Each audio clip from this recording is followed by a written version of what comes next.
إن الحمد لله نحمده ونستعينه ونستغفره ونؤمن به ونتوكل عليه ونعوذ بالله من شرور أنفسنا ومن سيئات أعمالنا من يهده الله فلا مضل له ومن يضلله فلا هادي له ونشهد أن لا إله إلا الله وحده لا شريك له ونشهد أن سيدنا ونبينا وشفيعنا مولانا محمد وعلى آله وأصحابه وسلم تسليما كثيرا كثيرا ما بعد وقد قال الله تبارك وتعالى في القرآن الكريم أعوذ بالله من الشيطان الرجيم بسم الله الرحمن الرحيم والعصر إن الإنسان لفي خسر إلا الذين آمنوا وعملوا الصالحات وتواصوا بالحق وتواصوا بالصبر صدق الله العظيم وقال نبينا صلى الله عليه وسلم نعمتان مغبون فيهما كثير من الناس الصحة والفراغ أو كما قال عليه الصلاة والسلام அளவற்ற அருளாளனும் நிகரற்ற அன்புடையவனுமாகிய இணையற்ற அல்லாஹுக்கே புகழ் அனைத்தும் அல்ஹம்துலில்லாஹ். ஸலவாத்தும் ஸலாமும் எங்கள் பெருமானார் முஹம்மது முஸ்தபா ஸல்லல்லாஹு அலைஹி வஸல்லம் அவர்கள் மீதிலும் அன்னாருடைய வாழ்க்கையை பின்பற்றிய உத்தம சஹாபாக்கள், தாபிஊன்கள், தபூ தாபிஈன்கள், கியாமத்துடைய நாள் வரைக்கும் அன்னாருடைய வாழ்க்கையை பின்பற்றக்கூடிய முஸ்லிமான முஃமினான ஆண்கள் பெண்கள் மீது என்றென்றும் உண்டாகட்டும். புனிதமான ஜுமாவுடைய கடமை நிறைவேற்றத்துக்காக வேண்டி மஸ்ஜிதிலே இஅ்திகாஃப் நியத்துடன் அமர்ந்திருக்கும் அல்லாஹ்வின் நல்லடியார்களே, அன்புக்குரிய சகோதரர்களே, வாழ்க்கையில் எல்லா சந்தர்ப்பங்களிலும் எல்லா கட்டங்களிலும் விசேஷமாக குறிப்பாக தனிமையில் இருக்கும் பொழுது அல்லாஹ்வை பயந்து தக்வாவுடன் வாழுமாறு முதலில் எனக்கும் அப்பால் உங்களுக்கும் வசியத்தும் நசீஹத்தும் செய்து கொள்கிறேன். அன்புக்குரிய இஸ்லாமிய சகோதரர்களே, அல்லாஹ் ரப்புல் இஸ்ஸத் ஜல்ல ஷஅனுஹு தஆலா ஒரு உலகத்தையும் படைத்து அவனுடைய பரிபாலனத்துக்கு கீழால இந்த உலகத்தை அவன் நாடிய பிரகாரம் இயக்கிக் கொண்டிருக்கிறான். இந்த உலகத்தை படைச்ச அல்லாஹ் குர்ஆன்ல பல இடங்கள்ல இந்த உலகத்தினுடைய இந்த உலக வாழ்க்கையினுடைய யதார்த்தத்தை ஹகீகத்தை பயான் செய்கிறான். இன்னமல் ஹயாத்துத் துன்யா லஇபுன் வலஹ்வுன், இந்த உலகத்துடைய வாழ்க்கை இருக்கிறதே இது வெறுமனே ஒரு கேளிக்கை, வீண் விளையாட்டு என்பதாக ஒரு இடத்துல சொல்றார். வமல் ஹயாத்துத் துன்யா இல்லா மத்தாஉல் குரூர், இந்த உலகத்தினுடைய வாழ்க்கை ஏமாற்றம் தரக்கூடியது என்பதாகவும் அல்லாஹ் சொல்கிறான். அன்பானவர்களே, சகோதரர்களே, இந்த உலகத்துடைய வாழ்க்கையில ஒன்றுமே நிரந்தரமானது இல்ல. நிரந்தரமான சந்தோஷம் இல்ல, நிரந்தரமான துக்கமும் இல்ல, நிரந்தரமான லாபமும் இல்ல, நிரந்தரமான நஷ்டமும் இல்ல. எல்லாமே தற்காலிகமானது தான், ஏமாற்றத்துக்குரியது தான்.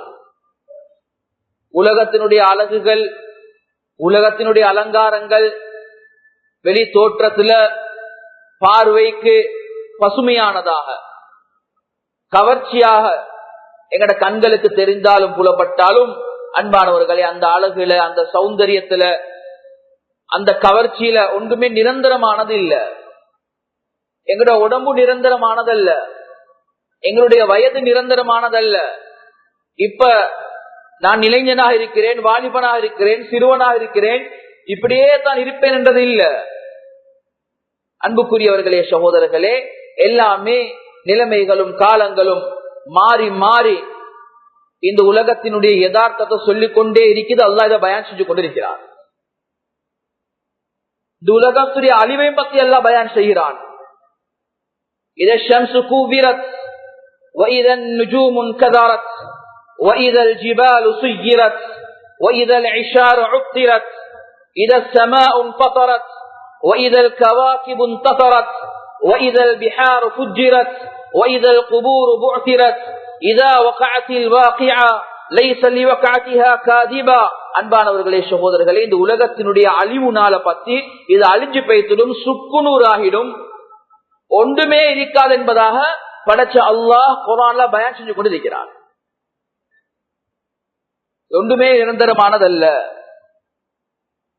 அன்புக்குரியவர்களே, சகோதரர்களே, இந்த உலகத்தினுடைய வாழ்க்கை அழிஞ்சு போறதுதான், நிரந்தரம் இல்லாததுதான், தற்காலிகமானதுதான். ஆனா இந்த வாழ்க்கைய சந்தோஷமாக வாழ்றதுக்கும் அல்லாஹ் சொல்ல மறக்கல்ல. அழிஞ்சு போகக்கூடிய இந்த உலகத்துல, நிரந்தரம் இல்லாத இந்த உலகத்துல நாங்க எப்படி சந்தோஷமாக வாழ்றது? லா தன்ஸ நஸீபக ஃபித்துன்யா, துனியால உங்களோட துனியாவுடைய வாழ்க்கையை நீங்க மறந்துடுவானோ. அல்லாஹ் குர்ஆன்ல சொல்றான், ومنهم من يقول, சிலவங்க அல்லாஹ் கிட்ட கேட்பாங்க, ரப்பனா ஆதினா ஃபித்துன்யா ஹஸனா, அல்ல உலகத்துடைய வாழ்க்கையில எனக்கு நலவ நிம்மதிய நல்லவற்றை தாயா அல்லாஹ் என்பதாக கேட்பாங்க. அல்லாஹ் சுப்ஹானஹு வ தஆலா குர்ஆன்ல பல இடங்கள்ல மனிதனுக்கு நாங்க நிம்மதியான வாழ்க்கையை கொடுப்போம் என்பதாக சொல்றான். وَمِنْ آيَاتِهِ أَنْ خَلَقَ لَكُم مِّنْ أَنفُسِكُمْ أَزْوَاجًا لِتَسْكُنُوا إِلَيْهَا, நாங்க உங்கள இருந்தே உங்களோட பார்ட்னரை, உங்களோட வாழ்க்கையுடைய துணைய படைச்சிருக்கிறோம். லிதஸ்குனு, அவள்கிட்ட நிம்மதிய அடைஞ்சு கொள்றதுக்காக. ஃபாலிகுல் இஸ்பாஹ் வஜஅல அல்லைல ஸகனா, இரவுடைய நேரத்தில் அல்லாஹ் சுப்ஹானஹு வ தஆலா நிம்மதிய மனிதனுக்கு வச்சிருக்கிறார். வல்லாஹு ஜஅல லக்கும் மின் புயூதிக்கும் ஸகனா, உங்களோட வீடுகள்ல நாங்க நிம்மதியை வச்சிருக்கிறோம் என்பதாக அல்லாஹ் சொல்றார். நாங்க சொல்லுவோம், எங்கட புழக்கத்துல சொல்லுவோம், ஹோம் ஸ்வீட் ஹோம் சொல்லுவோம். வீடு அது எப்பயுமே மனிதனுக்கு நிம்மதி தரக்கூடியதோ, அல்லாஹ் குர்ஆன்ல சொல்றான், உங்களுடைய வீடு உங்களுக்கு நிம்மதியை தரக்கூடியது. எவ்வளவு தான் இருந்தாலும், எவ்வளவு பெரிய 5 ஸ்டார் ஹோட்டலா இருந்தாலும், ஊட்டுள்ளுக்கு இருக்கக்கூடிய நிம்மதி அது ஒரு குடிசையா இருக்கலாம், எல்லாம் ஒன்றுக்கு இருக்கலாம், அந்த நிம்மதி எங்கேயும் கிடைக்காது. ஏன் அல்லாஹ் சொல்லிட்டா நிம்மதி அங்க நான் வச்சிருக்கிறோம். இன்னும் அல்லாஹ் சொல்றான் உலகத்துல, மனாமில ஸாலிஹன் மின் ذكرٍ وأنثى وهو مؤمن فلنحيينهم حياة طيبة, உலகத்துல வாழக்கூடிய காலத்துல சாலிஹான அமல்களை செஞ்சு தக்வாவோட யாரு வாருவாங்களோ, அது ஆண்களா இருக்கலாம் பெண்களா இருக்கலாம், நாங்க அவங்களுக்கு ஹயாத்தன் தய்யிபன், நல்ல சந்தோஷமான வாழ்க்கை கொடுப்போம் என்பதாக அல்லாஹ் சொல்றாங்க. அழிஞ்சு போகக்கூடிய உலகத்துல ரசூலே கரீம் ஸல்லல்லாஹு அலைஹி வஸல்லம் என்ன சொன்னாங்க?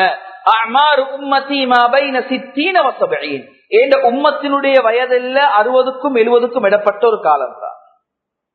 ஆனா இந்த காலத்துல எப்படி சந்தோஷமா வாழும் என்பதையும் ரசூல் ஸல்லல்லாஹு அலைஹி வஸல்லம் அழகாக எங்களுக்கு வாழ்ந்து காட்டி பேசியிருக்கிறாங்க. நீங்க நிம்மதியா எப்படி வாழணும், நிம்மதியா சந்தோஷமா எப்படி வாழணும் உலகத்துல. ஆனா அழிஞ்சு போயிடும், அதுல எந்த சந்தேகமும் இல்லை.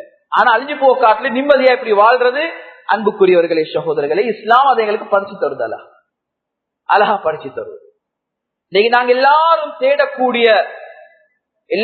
தேடக்கூடிய முஸ்லிம் அல்லாதவர்கள், ஆண்கள் பெண்கள் எல்லாரும் தேடக்கூடிய ஒரு விஷயம் என்னன்னா நிம்மதி. சந்தோஷமாயிக்கணும், நிம்மதியை. ஏன் நீங்க வியாபாரம் செய்றீங்க? நான் சந்தோஷமாயிக்கிறேன், புள்ள குட்டி சந்தோஷமாயிக்கணும். ஏன் நீங்க அடிக்கடி ஃபாரின் போயிட்டு வாரீங்க? எங்கட புள்ள குட்டி சந்தோஷமாயிக்கணும், நிம்மதியா இருக்கணும். எல்லாத்துடைய ஒரு தேவை, எல்லாத்துடைய ஒரு நோக்கம், ஒரு அடைவு இருக்கணும்னு சொன்னா நிம்மதியா நாங்க இருக்கணும். நிம்மதியா கண்ணை மூடணும், வாப்பா நிம்மதியாக நான் காலை நீட்டிடணும் சொல்லுவாங்க. நிம்மதியா மௌத்தா போகணும். வாழ்றதும் நிம்மதியாக, மௌத்தா கூடிய போற நிம்மதியாக வாழணும் என்று சொன்னால், மௌத்துடைய நேரத்துல இன்னல்லதீன காலு ரப்புனல்லாஹ் சும்ம இஸ்தகாமு ததனஸ்ஸலு அலைஹிமுல் மலாயிகா அல்லா தகாஃபு வலா தஹ்சனு, மௌத்துடைய நேரத்திலேயும் நிம்மதியாக மரணிக்கிறதுக்கு, கண்ணை மூடுறதுக்கு அந்த மலக்குமார்கள் எங்களுக்கு உதவி செஞ்சு கொண்டிருப்பாங்க. அப்பேற்பட்ட ஒரு நிம்மதியான வாழ்க்கையை வாழ்றதுக்கு இஸ்லாம் படிச்சிருந்திருக்கு. அன்புக்குரியவர்களே, சகோதரர்களே, ஒரு மனிதனுடைய வாழ்க்கையை வாழ்றதுக்கு அத்தியாவசியமான பல விஷயங்கள் இருக்குது. இதை நாங்க ரெண்டாக பிரிக்கலாம். ஒன்று சில முதன்மையான தேவைகள் இருக்குது, முதன்மையான விஷயங்கள். இன்னொன்று இருக்குது இரண்டாம் தரமானது, செகண்டரி என்று சொல்லுவோம். செகண்டரி. ஆனா பிரைமரி தேவைகள், அடிப்படை தேவைகள் என்று வரக்கூடிய நேரத்துல அன்பானவர்களே, சகோதரர்களே, உலகத்துல நிம்மதியாக வாழணும் என்று சொன்னால் 4 விஷயங்கள்ல நாங்க கவனம் செலுத்தணும். 4 விஷயங்கள். அதுல முதலாவது, என் வாழ்க்கையில நான் முக்கியத்துவம் கொடுக்க வேண்டிய ஒரு விஷயம் என்ற வாழ்க்கையுடைய நிம்மதிக்கு ஏண்ட ஆன்மீகம், ஸ்பிரிச்சுவல். அன்புக்குரியவர்களே, சகோதரர்களே, தொழுகை இல்லாம, திக்ர் இல்லாம, குர்ஆன் திலாவத்துகள் இல்லாம, அல்லாஹ்வுடைய கட்டளைகள் இல்லாம, அவனுடைய விலக்கல்கள் நாங்க விலகிக் கொள்ளாம, நபியினுடைய அந்த சுன்னாவான வாழ்க்கை முறை இல்லாம, இபாதத் இல்லாம, அமல்கள் இல்லாம, ஆன்மீகம் இல்லாம நான் எங்க நிம்மதியை தேடினாலும் கிடைக்காது. எங்க தேடினாலும் கிடைக்காது. ஏன் இது அடிப்படை, இது ரூஹ். ஏண்ட ரூஹ், ஏண்ட உடம்பு நிம்மதியாக இருக்கணும் என்று சொன்னால் அல்லாஹ் சொன்ன பிரகாரம் என்ற உலகத்துல வாழ்க்கையை நான் வாழ்ந்து கொண்டு போகணும். நான் நினைக்கலாம் சில நேரங்கள்ல முஸ்லிம் அல்லாதவர்கள், ஈமான் கொள்ளாதவர்கள், இவங்க நிம்மதியா தானே இருக்கிறாங்க. நாங்க வெளிப்படையான அந்த ஷோவை வச்சு, வெளிப்படையான அந்த தோற்றங்களை வச்சு நாங்க முடிவு செய்யறோம். கார், பங்களா, வீடு, வாசல், அவருடைய தொழில், வருமானம், இது எல்லாத்தையும் வச்சு நாங்க முடிவு செய்யறோம். ஒருத்தருடைய நிம்மதியை முடிவு செய்யறோம். இல்ல அன்பானவர்கள், நாங்க எதை நிம்மதி என்று சொல்லி முடிவு செய்யறோமோ அதுதான் அவருடைய வாழ்க்கையில நிம்மதி இல்லாத விஷயமா இருக்கு. எனவே அடிப்படையாக ஆத்மீகம் இல்லை என்று சொன்னா, என் வாழ்க்கையில ஒரு ஸ்பிரிச்சுவல் இல்லை என்று சொன்னா, அதுக்கு நான் முக்கியத்துவம் கொடுக்கல என்று சொன்னால், அன்புக்குரியவர்களே, சகோதரர்களே, நிம்மதி ஒரு காலமும் கிடைக்காது. இது அடிப்படை.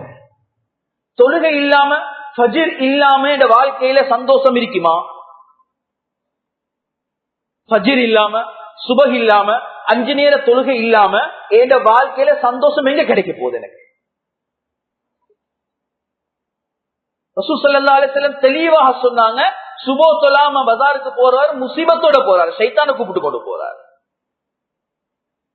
இப்ப நாங்க பார்க்கணும், என் வாழ்க்கையில வரக்கூடிய பிரச்சனைகள், வீட்டுல பிரச்சனை, கடையில போனா கடையில பிரச்சனை, வேலை செய்யற இடத்துல போனா வேலை செய்யற இடத்துல பிரச்சனை. ஒரு ஃப்ரீயாக சுதந்திரமாக வேலை செஞ்சு கொள்ளலாம் இருக்குது. பல தடங்கள் வந்து கொண்டிருக்கிறது. என்ன காரணம்? நான் டெஸ்ட் பண்ணணும், ஏண்ட ஈமானுடைய ஹாலாத் என்னது, ஏண்ட ஆன்மீகம் எப்படி இருக்குது, ஏண்ட தொழுகை எப்படி இருக்குது. ஏண்ட தொழுகையே இங்க பெரிய பெரிய கேள்விக்குறியாக்கக்கூடிய நேரத்துல ஏண்ட வாழ்க்கையில எப்படி நீங்க ரசூலுல்லாஹ் என்ன சொன்னாங்க? குர்ரத்து ஐனி ஃபிஸ்ஸலாஹ். ஏண்ட கண் குளிர்ச்சி என்ற என்ன? ஏண்ட கண் குளிர்ச்சி என்ற நிம்மதி தொழுகையில் இருக்குது. சடங்குகளுக்காக இபாதத் அல்ல, சடங்குக்காக குர்ஆன் திலாவத் அல்ல. நாங்க ஒவ்வொருத்தரும் எங்கட மனசை தொட்டு யோசிச்சு கொள்ளணும், கேட்டு பார்க்கணும், முஹாசபா செய்யணும். எனக்கும் குர்ஆனுக்கும் உண்டான தொடர்பு எப்படி இருக்குது? நான் எப்ப கடைசியா குர்ஆனை பிடிச்சேன்? குர்ஆன் என்று சொல்றது அஜீப், ஆச்சரியமானது. ஒரு மனிதன் குர்ஆனுடைய எவ்வளவுக்கு எவ்வளவு நெருக்கமாகிறானோ, குர்ஆன் திலாவத் செஞ்சு கொண்டு குர்ஆன் ஓதி கொண்டிருக்கிறானோ, அவனுடைய வாழ்க்கையில நிம்மதி இருந்து கொண்டே இருக்கும். அலா பிதிக்ரில்லாஹி தத்மஇன்னுல் குலூப். திக்ருல்லாஹ், இது அல்லாஹ்வுடைய கலாம். குர்ஆன் ஆகப்பெரிய திக்ர். மனிதனுக்கு நிம்மதி தேவையா, சந்தோஷம் தேவையா? இன்னைக்கு எல்லாரும் அலைஞ்சு கொண்டிருக்கிறாங்க. என்னது? ஸ்ட்ரெஸ், எல்லாத்துக்கும் டிப்ரெஷன், மன அழுத்தம், வீட்டுல பிரச்சனை, கடன் பிரச்சனை, தொழில் பிரச்சனை, எல்லாத்துக்கும் ஒரு சொல்யூஷன் நாங்க குர்ஆனோட தொடர்பாகிறது. ஆன்மீகத்துக்கு நான் முக்கியத்துவம் கொடுக்காம எங்கட வீட்டுல விசேஷம் நடக்குது, கல்யாணம் நடக்குது, இங்க மாப்பிள்ள பொண்ணு ஒருத்தருக்கும் தொழுகை இல்லைன்னு சொன்னா அந்த வாழ்க்கையில எப்படி சந்தோஷம் வரும்? லீவுடைய சீசன், எல்லாரும் வீட்டுக்கு வந்திருக்கிறாங்க, ஃபேமிலி எல்லாரும் கூடி இருக்கிறாங்க, எல்லாரும் கூடி கலைஞ்சி இரவைக்கு பாபிக்யூ பார்ட்டி எல்லாம் போட்டுட்டு ஃபஜ்ர் இல்லாம படுத்தா ஒன்றை செய்யறாங்க, ஒன்று விட்டுறாங்க. நிம்மதி எங்க கிடைக்க போகுது? சந்தோஷம் எங்க கிடைக்க போகுது? பிரச்சனை வருமா இல்லையா? முசீபத்து வருமா இல்லையா? அன்புக்குரியவர்களே, சகோதரர்களே, எனவே குர்ஆன் திலாவத்துக்கு முக்கியத்துவம், தொழுகைக்கு முக்கியத்துவம், திக்ருக்கு முக்கியத்துவம், அல்லாஹ்வுடைய கட்டளைகளுக்கு முக்கியத்துவம். எந்த ஒரு விஷயம் வரக்கூடிய நேரத்துல அல்லாஹ்வுடைய கட்டளை, அல்லாஹ்வுடைய சந்தோஷம், அல்லாஹ்வுடைய பொருத்தம் இதில் இருக்குதா? இதுதான் ஸ்பிரிச்சுவல், இதுதான் ஆன்மீகம். இது அல்லாஹ் பொருந்திக் கொள்வானா?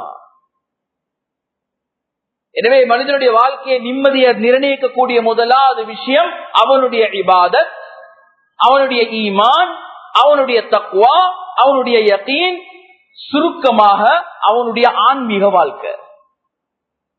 அதுல சம்பூர்ணமாக அதுல சொல்லப்பட்ட பிரகாரம் எங்களுடைய விஷயங்களை செஞ்சோம் என்று சொன்னால் நிச்சயமாக சந்தோஷமா இருக்கும். அன்புக்குரியவர்களே சகோதரர்களே, இரண்டாவது ஒரு மனிதனுடைய வாழ்க்கையில இருக்க வேண்டிய முக்கியமான விஷயம் என்னன்னு சொன்னா, இல்ம் இருக்கணும், அறிவு இருக்கணும், நாலேஜ் இருக்கணும். கல்விக்கும் முக்கியத்துவம் கொடுக்க வேண்டும். கல்வின்னு வரக்கூடிய நேரத்துல என்னென்ன விஷயங்கள் ரசூல் ஸல்லல்லாஹு அலைஹி வஸல்லம் சொன்னாங்க? அல்லாஹும்ம இன்னா நஸ்அலுக இல்மன் நாஃபிஆ. ரசூலுல்லாஹ் கேட்டாங்க, அல்லாஹும்ம இன்னா நஸ்அலுக இல்மன் நாஃபிஆ. யா அல்லாஹ் பிரயோசனமான இல்மத்தை, பிரயோசனம் இல்லாத இல்மை விட்டு பாதுகாத்து.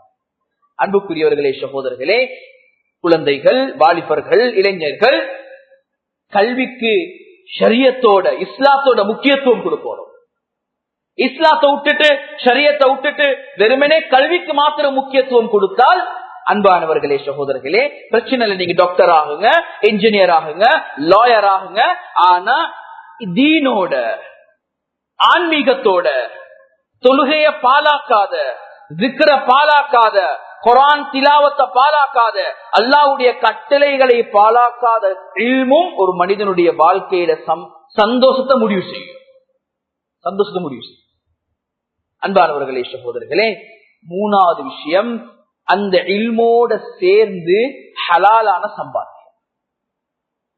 சம்பாத்தியம் ஒரு மனிதனுடைய வாழ்க்கையில நிம்மதியை முடிவு செய்யும். ஒருத்தர் இருக்கிறாரு, வீட்டுல ஒரு வாலிபர், வேலைக்கு போக வேண்டியவர், ஆனா சும்மா படுத்து கொண்டிருந்தால் அந்த வீட்டுல நிம்மதி சந்தோஷம் கொண்டு இருக்காது. ரசூல் ஸல்லல்லாஹு அலைஹி வஸல்லம் என்ன சொன்னாங்க? தலபு கஸ்பில் ஹலாலி ஃபரீதத்துன் பஅதல் ஃபரீதா. ஹலாலான சம்பாத்தியம் தேடுறது ஃபர்துகளுக்கு பின்னால ஆக கட்டாய கடமைன்னு சொன்னாங்க. நான் ஒரு வியாபாரம் செய்யறேனா, ஒரு தொழில் செய்யறேனா, ஒரு கொடுக்கல் வாங்கல் செய்யறேனா, அது இன்னைக்கு ஆன்லைன்ல நான் வியாபாரம் செய்யறேனா, நெட்வொர்க்கிங் வியாபாரம் செய்யறேனா, அன்பானவர்களே சகோதரர்களே, நான் பார்க்கணும் நான் எடுக்கக்கூடிய வருமானம் இது ஹலாலா வருவதா இல்லையா. உலமாக்கள் அனுகணும் கேட்கணும். இந்த இல்மு இருக்கணும்.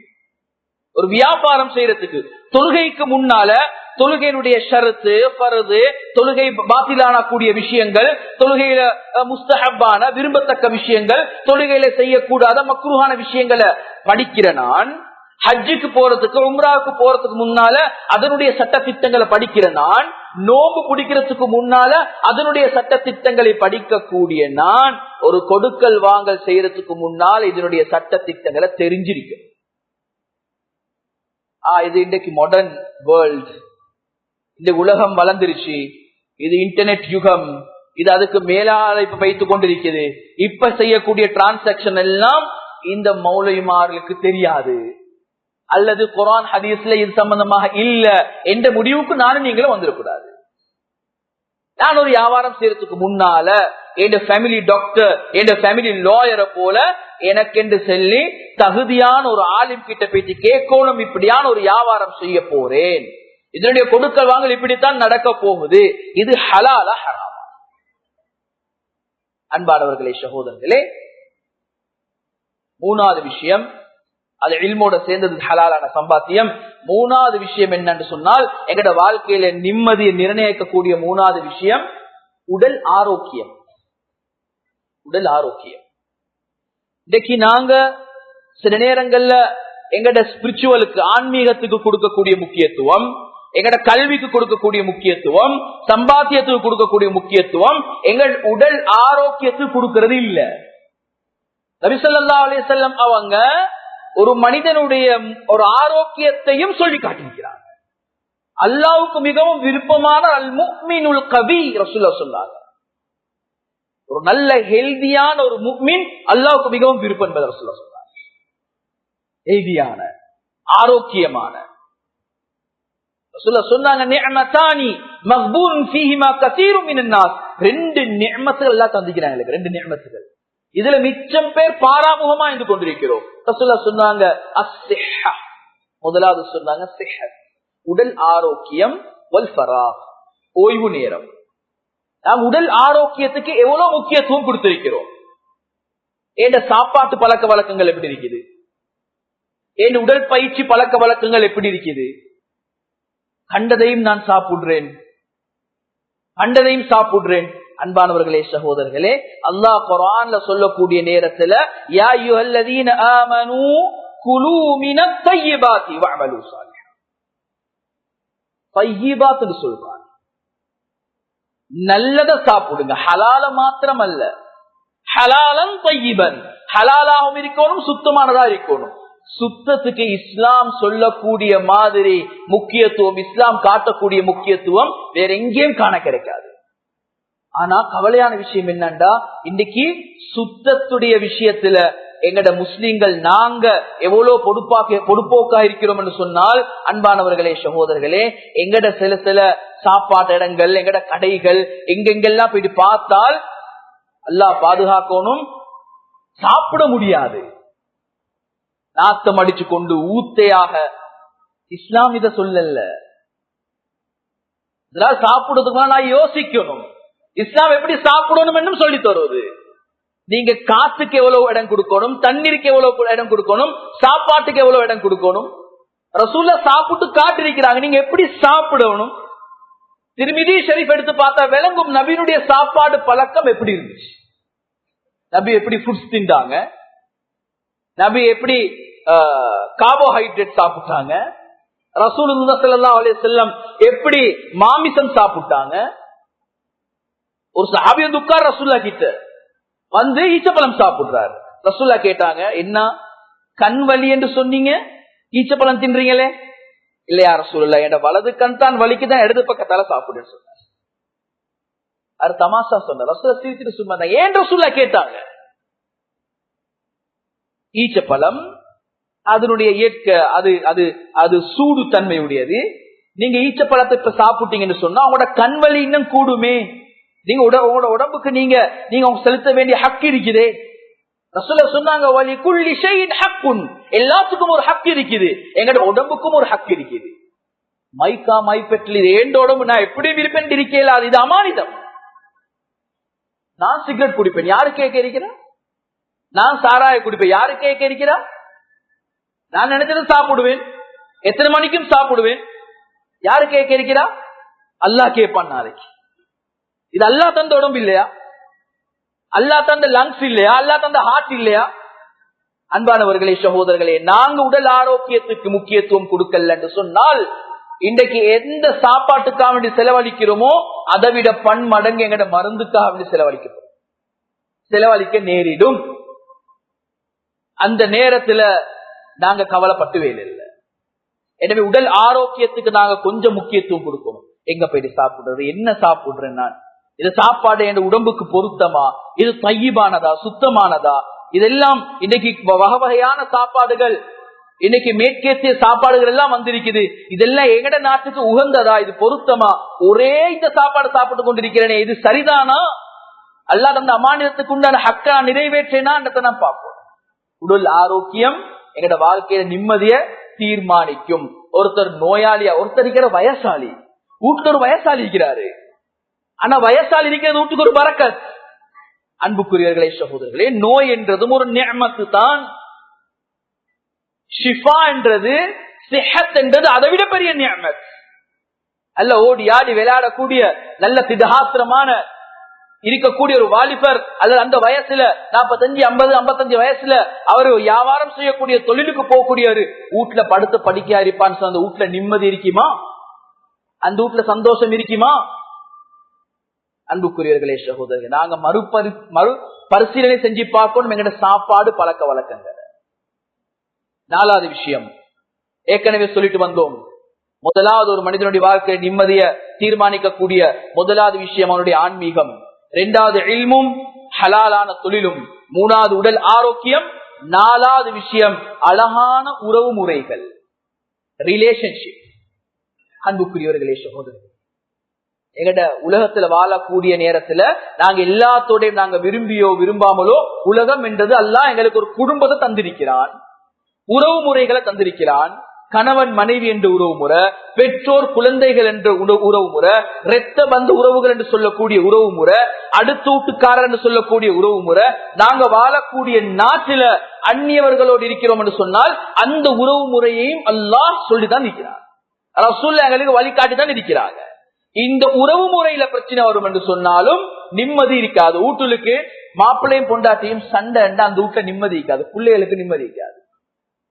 உறவு முறிஞ்சிட்டு சொன்னா பெற்றோர் குழந்தைகள் உறவு முறிஞ்சா நிம்மதி இருக்காது. வீட்டுக்கே இருக்கிறோம், சொந்தங்களுக்கு எல்லாரும் உண்டு கொன்றோம், எங்கட ரத்த பந்து உறவுகளோட சொந்தங்களோட எங்கட உறவு முறை சரியில்லைன்னு சொன்னா அங்கே நிம்மதி கிடைக்காது. அன்பானவர்களே, சகோதரர்களே, நாங்க அந்நிய நாட்டில் இருக்கக்கூடிய நேரத்துல அவங்களோட எங்களுக்கு ஒழுங்கான ரிலேஷன்ஷிப் ஒன்று இல்லைன்னு சொன்னாலும் உறவு முறை அந்த நிம்மதி கிடைக்காது. அடுத்த வீட்டுக்காரர்களோட எங்கட உறவு முறைகள் நாங்க முறையாக பேணி நடக்கல என்று சொன்னாலும் நிம்மதி எங்கட வீட்டுக்கு இருந்தாலும் கிடைக்காது. எல்லாத்தையும் சொல்லி தந்திக்கிறாங்க. எங்க உம்மா அப்பாவோட எப்படி நடக்கணும் நிம்மதியா இருக்கிறதுக்கு, கணவன் மனைவிக்கு மத்தியில் எப்படி நடக்கணும் நிம்மதியாக இருக்கிறதுக்கு, இரத்த பந்த உறவுகளோடு எப்படி நடக்கணும் நிம்மதியாக இருக்கிறதுக்கு, அடுத்த வீட்டுக்காரர்களுடைய விஷயத்துல எப்படி நடக்கணும் நிம்மதியா இருக்கிறதுக்கு, அந்நியவர்களோடு எப்படி நடக்கணும், எங்கட சகோதரர்களோடு எப்படி நடக்கணும் என்று எல்லாம் சொல்லி தந்திருக்கிறார். அன்புக்குரியவர்களே, சகோதரர்களே, சொல்லப்பட்ட இந்த 4 விஷயங்கள் எங்கட வாழ்க்கையில நிம்மதிய நிர்ணயிக்கக்கூடிய விஷயங்கள், முதன்மையான விஷயங்கள். இந்த 4க்கும் ஆக விசேஷம் என்னண்டா, இந்த 4க்கும் எவரேஜ் லெவல்ல நாங்க முக்கியத்துவம் கொடுத்தே ஆகும். 4ம் எவரேஜ தாண்டி கீழே போகல. எப்ப எவரேஜ தாண்டி கீழே போய்த்துருமோ ஏதோ ஒரு விஷயத்துல அங்க நிம்மதி இல்லாம போய்க்கிறோம். உதாரணத்துக்கு ஒருத்தர் ஆன்மீகத்துக்கு உச்சக்கட்ட மதிப்பு கொடுத்திருக்கிறாரு, நல்ல தொழுகையாளி, நல்ல இபாதத்தாளி, நல்ல நோம்பு பிடிக்கக்கூடியவர், சுன்னத்தான் நோம்புகளுடைய விடமாட்டாரு, இமாம் ஜமாத்தை விடமாட்டாரு, இபாதத்துக்கு தக்வாவுக்கு நல்ல முக்கியத்துவம் கொடுத்த ஒருத்தர் மற்ற விஷயங்களுக்கு முறையான இல்ம் இல்ல, ஹலாலான சம்பாத்தியம் இல்ல, அதுல அவர் டோன்ட் கேர், அதை அவர் கணக்கெடுக்கிறது இல்ல, உறவு முறைகளை பத்தி கணக்கெடுக்கிறது இல்ல, உடல் ஆரோக்கியத்தை பத்தி கணக்கெடுக்கலன்னு சொன்னாலும் அவருடைய வாழ்க்கையில நிம்மதி கிடைக்காது. மாற்றமாக ஒருத்தர் என்ன செய்யறாரு, கல்விக்கு நல்ல முக்கியத்துவம் கொடுக்கிறாரு, சம்பாதிக்கிறதுக்கு உலகத்தை சம்பாதிக்கிறதுக்கு நல்ல முக்கியத்துவம் கொடுக்கிறாரு, ஆனால் ஆன்மீகத்துல அவர் 0, குடும்பத்தை பாக்குறதுல அவர் 0, எவரேஜுக்கு விட கீழே இருக்குது. உடல் ஆரோக்கியத்துக்கு விடிய ஓடுறார், வாரார், போறார், தூக்கம் என்றது இல்ல, உடம்புக்கு கொடுக்க வேண்டிய ஹக்க கொடுக்கறது இல்ல, தூக்கத்துடைய ஹக்குகளை கொடுக்கறது இல்ல, விடிய ஓட்டமும் இதாத்தான் இருக்குது. இவருடைய வாழ்க்கையில மத்த இதுக்கு மட்டும் நல்ல அவர் முக்கியத்துவம் கொடுத்து மற்றது எல்லாத்துக்கும் நல்ல எவரேஜ் விட குறைன்னு சொன்னா அவருக்கும் நிம்மதி கிடைக்காது. எனவே இந்த 4 விஷயங்களுக்கும் சமமான முக்கியத்துவம் அவர் கொடுத்த சமமான முக்கியத்துவம். எவரேஜுக்கு மேல 1-2 கூடுதல் குறைவுகள் இருக்கலாம், ஆனா எவரேஜை தாண்டி கீழே ஒன்றையும் போக முடியாது. எங்கட வாழ்க்கையை நிம்மதியாக, எங்கட வாழ்க்கையை சந்தோஷமாக, எங்கட வாழ்க்கையை அல்லாஹ் விரும்பிய பிரகாரம் வாழணும் என்று சொன்னா இந்த சொல்லப்பட்ட விஷயங்கள் நாங்க கவனம் செலுத்த வேண்டும், முக்கியத்துவம் கொடுக்க வேண்டும். ஆன்மீகத்துக்கு முக்கியத்துவம் கொடுக்கணும், பிரயோசனமான இல்முக்கு முக்கியத்துவம் கொடுக்க வேண்டும், உடல் ஆரோக்கியத்துக்கு முக்கியத்துவம் கொடுக்க வேண்டும், உறவு முறைகளுக்கும் முக்கியத்துவம் கொடுக்க வேண்டும். இந்த முக்கியத்துவங்களை கொடுத்து நான் இந்த வாழ்க்கையில செயல்பட்டோம் என்று சொன்னால் தேடி கொண்டிருக்கக்கூடிய நிம்மதியான வாழ்க்கை எனக்கு கிடைக்கும். நிம்மதியான வாழ்க்கை கிடைக்கும்.